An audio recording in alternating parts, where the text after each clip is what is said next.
नमस्कार साथियों, मेरा नाम है पुष्पेंद्र चड़ार और आप देख रहे हैं मेरे साथ मेरा चैनल पुष्पेंद्र चड़ार, जिस पर आज हम बात करेंगे डॉक्टर हरि सिंह और विश्वविद्यालय सागर के LLM 2019 के प्रीवियस पेपर की, जिसका कोड है PGET 220 लॉ LLM। और इसका हम पहला वीडियो पहले ही डिस्कस कर चुके हैं, जिसमें हमने 20 क्वेश्चन करवाए थे आंसर की के साथ, आंसरों के साथ। इसके बाद हम देखते हैं क्वेश्चन 21 से। क्वेश्चन 21 से देखेंगे। क्वेश्चन 21 क्या कहता है? क्वेश्चन 21 कहता है, उच्चतम न्यायालय द्वारा किस बाद में यह अभी निर्धारित किया गया कि अग्रिम जमानत केवल सीमित अवधि के लिए दी जानी चाहिए? तो किस बाद में कहा गया था? तो सलाउद्दीन बनाम महाराष्ट्र राज्य। इसका राइट आंसर क्या है? इसका राइट आंसर है सी, सलाउद्दीन बनाम महाराष्ट्र राज्य के बाद में कहा गया था। अगला प्रश्न देखते हैं। अगला प्रश्न है, जहां दोनों ही पक्षकार तथ्य संबंधी भूल में हों, जब भारतीय संविदा अधिनियम के अंतर्गत धारा 20 में संविदा है, ऐसी संविदा मानी जाएगी? तो इसका राइट आंसर क्या होगा?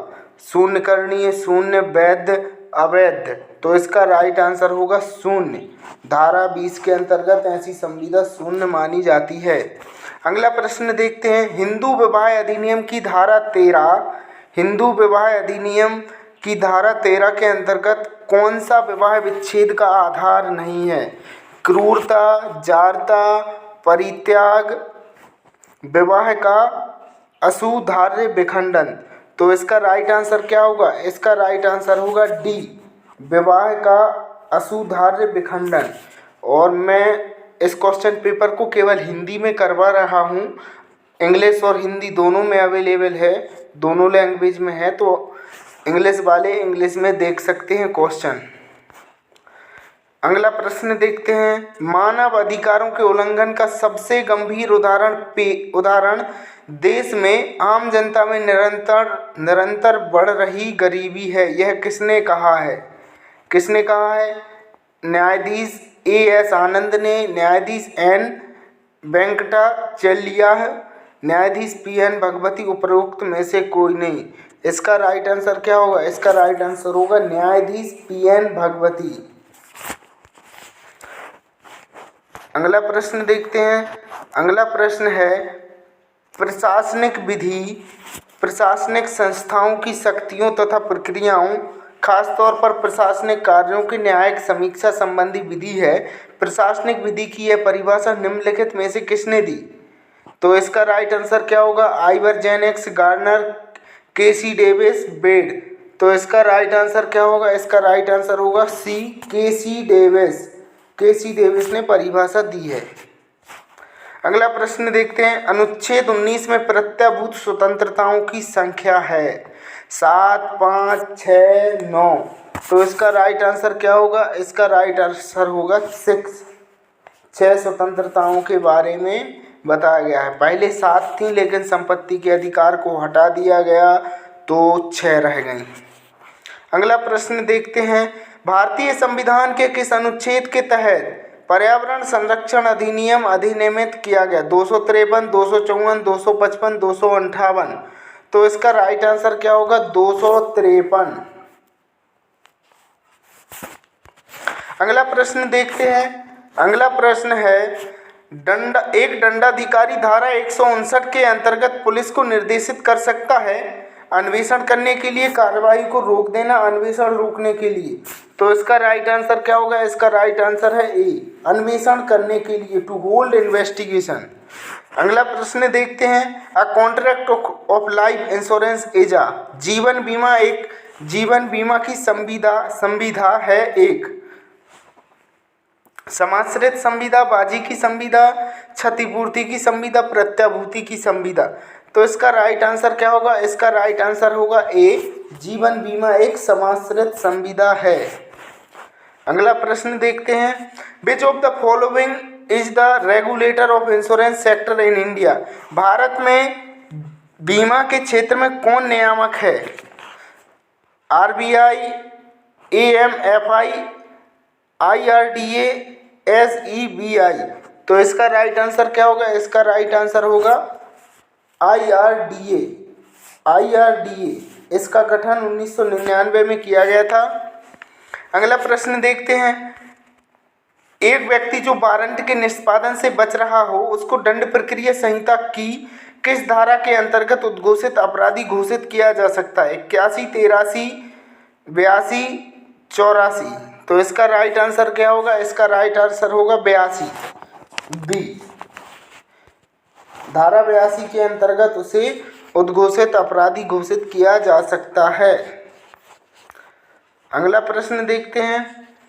अगला प्रश्न है, एक कार्यपालक मजिस्ट्रेट दंड प्रक्रिया संहिता की धारा 167 के अंतर्गत अधिकतम कितने दिनों की रिमांड यानी कि प्रति प्रेषण के लिए सशक्त है? 15 दिन, 7 दिन, 60 दिन, 90 दिन। तो इसका राइट आंसर क्या होगा? इसका राइट आंसर होगा बी, 7 दिन। अगला प्रश्न देखते हैं।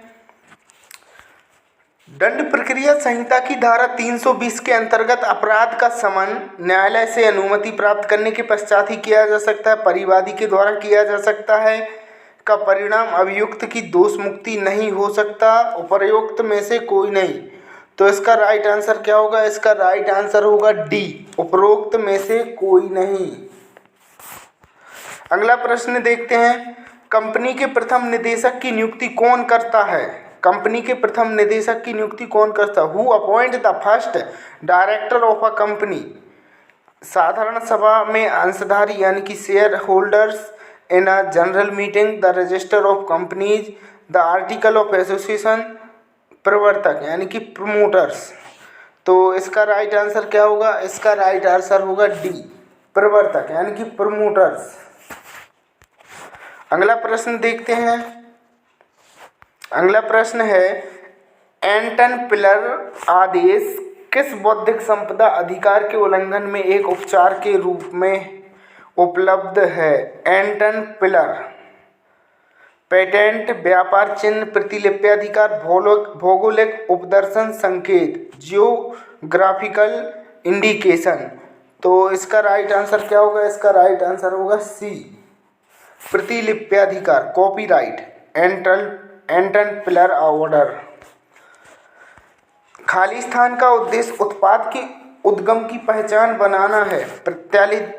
प्रतिलिपि अधिकार, व्यापार चिन्ह, भौगोलिक उपदर्शन यानी संकेत, पेटेंट। तो इसका राइट आंसर क्या होगा? इसका राइट आंसर होगा भौगोलिक उपदर्शन यानी कि भौगोलिक संकेत। अगला प्रश्न देखते हैं। वार्षिक साधारण अधिवेशन बुला सकता है प्रबंध निदेशक, अंशधारी निदेशक मंडल, कंपनी सचिव। तो 37 क्वेश्चन का राइट आंसर क्या होगा? निदेशक मंडल, बोर्ड ऑफ डायरेक्टर्स। अगला प्रश्न देखते हैं। निम्नलिखित में से किसमें प्रशासनिक विधि मुख्यतः शासकीय कार्यकलापों से संबंधित नहीं है? नियम निर्माण यानी कि rule making, rule application, quasi judicial action, private law. तो इसका राइट आंसर क्या होगा? 38 क्वेश्चन का राइट आंसर होगा डी, प्राइवेट लॉ, वैयक्तिक विधि। अगला प्रश्न देखते हैं। अगला प्रश्न है, निम्नलिखित में से कौन सा प्राकृतिक नैसर्गिक न्याय के सिद्धांतों का अपवाद नहीं है? अव्यावहारिकता, विधायी कार्यवाही, अधिष्ठायी के विरुद्ध नियम, विधायी आवश्यकता। तो इसका राइट आंसर क्या होगा? 39 का राइट आंसर होगा सी, अधिष्ठायी के विरुद्ध नियम।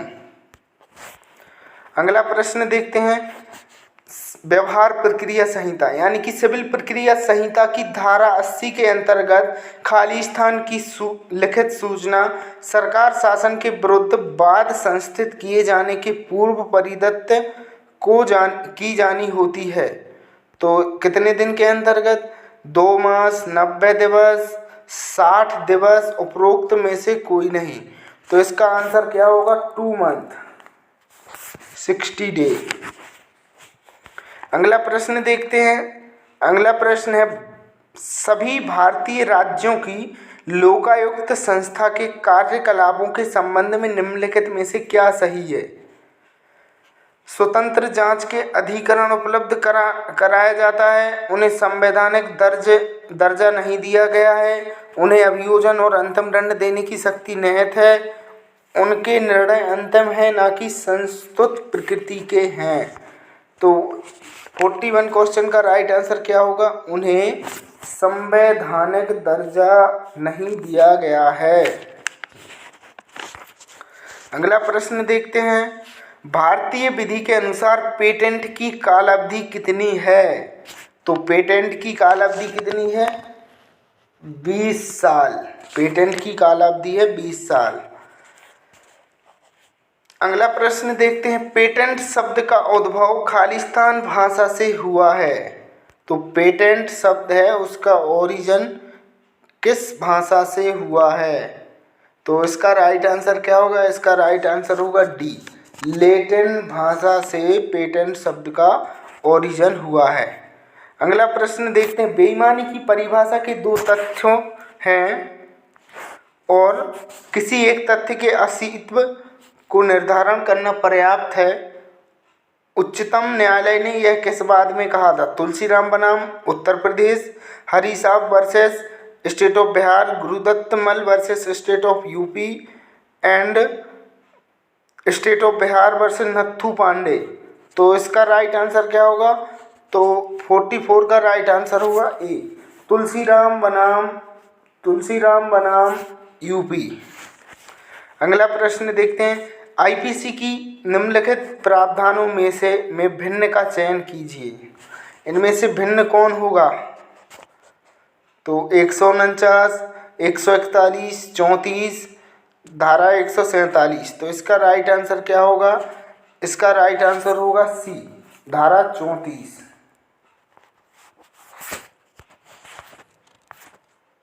अगला प्रश्न देखते हैं, निम्नलिखित में से क्या एक भौगोलिक संकेत उपदीन है? मतलब किसने दिया? BMW,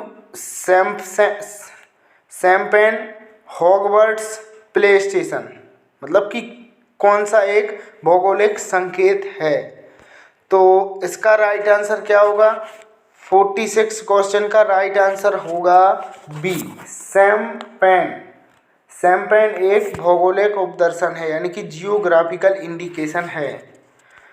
एक कंपनी के कार्यों के क्षेत्र को खाली स्थान परिभाषित करता है। तो इसका राइट आंसर क्या होगा? प्रोस्पेक्टम, वैधानिक संविधिक उद्घोषणा यानी कि statutory declaration, memorandum of association, article of association. तो इसका राइट आंसर क्या होगा? इसका राइट आंसर होगा मेमोरेंडम ऑफ एसोसिएशन, संगम ज्ञापन। अगला प्रश्न देखते हैं, एक्स वाई को एक प्रस्ताव देता है, एक्स की अगले दिन मृत्यु हो जाती है, लेकिन वाई की मृत्यु के संबंध में नहीं जानता। वाई एक्स को संबोधित करते हुए प्रस्ताव की स्वीकृति को सूचना देता है। क्या दोनों पक्ष के बीच अनुबंध निर्मित हो गया है? सही उत्तर का चुनाव करें। स्वीकृत बाद प्रस्ताव की शर्तें पूरी की जाती हैं।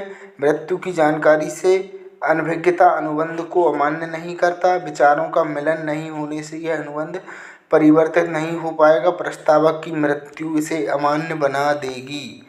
तो इसका राइट आंसर क्या होगा? इसका राइट आंसर होगा बी, ए एंड बी, यानी कि स्वीकृत के बाद प्रस्ताव की शर्त पूरी की जाती है और मृत्यु की जानकारी से अनभिज्ञता अनुबंध को अमान्य नहीं बनाती।